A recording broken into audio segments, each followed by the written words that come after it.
Today I want to show you my recipe for a really cool feta dip. It's really complicated to make. You may even have to phone a friend, take notes, moral support, that type of thing. I'm kidding. It is so easy. It's only going to take you like 5 minutes, not even. And it is going to be an explosion of flavor, and you're going to look like a boss when it comes to whoever you bring this to or serve it to. So, to get us going, the use of my mixer. Can't do anything without this. And I am going to start first with one 250 gram pack of cream cheese. It adds that certain lusciousness to all recipes. Of course, 1.5 cups of crumbled feta. And for Pete's sake, don't get the pre-crumbled feta. It's easier, you know, it's more convenient, but you know what? The flavor is not the same. So what I'm gonna do is I'm gonna add 1.5 cups of crumbled feta into my mixing bowl. I'm gonna take 1 cup of strained Greek yogurt. It's the good stuff, the thicker stuff, not that runny stuff. You want a little body to your dip, and this comes in really, really handy. You're gonna need the juice of 1 lemon, very easy, perfect. And again, same thing with the feta reminder. Don't get that lemon pre-squeezed shit that you find like on the store shelf. Get real lemons and squeeze them. And as well, you need a little lube. Greek extra virgin olive oil, and for this, I am looking for around 1/4 cup to go in here, give or take. This is where you want to find the best olive oil you can find in terms of flavor.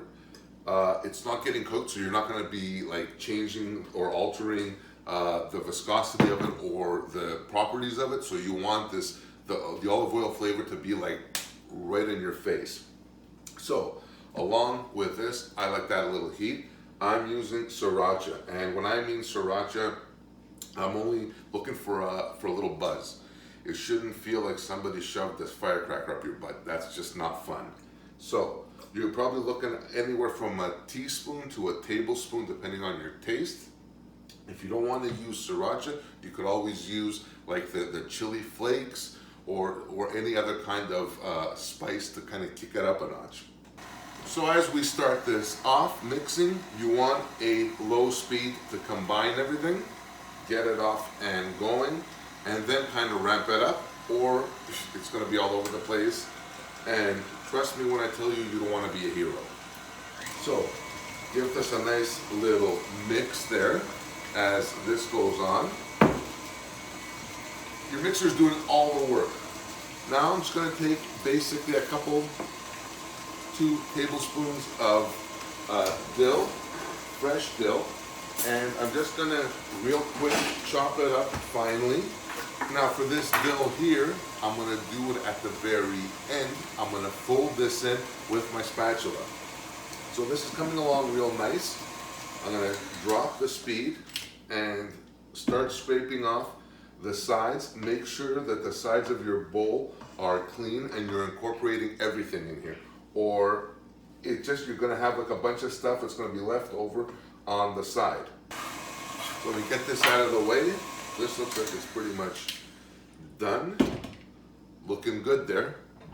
Looking absolutely good. I'm just gonna take a little mixing bowl and carefully, without getting this all over the place, just empty it out here, the rest of it. You don't wanna waste any of this goodness. This is like really, really delicious. So now at this point, I'm just gonna take my feta dip and just pour it into another mixing bowl so I can now fold in my dill, my chopped up dill. Perfect, just like that. So just put this over here. I'm gonna take my dill, put it in there, so about a couple of tablespoons. Now again, you can totally play with this and make it your own and kind of have fun with it any way you like. And you don't want the dill kind of being the lead here. You want your dill almost being like backup guitar. It's like, you know it's there, but you don't exactly have to hear it like, you know, twanging. And this, my friends, is pretty well it for this dip. Now, if I were you, I would garnish this with a little bit of dill, maybe some chopped tomato. That type of thing will be a totally excellent presentation.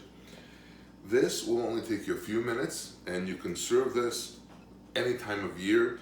You can serve this with pitas, you can serve this with chips, with veggies, with just about anything that, that kind of floats your boat will totally work.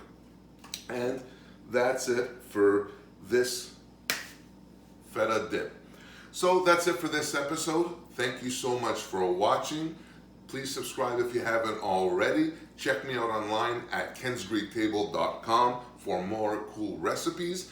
And until next time, I'll see you on the next one. Bye for now.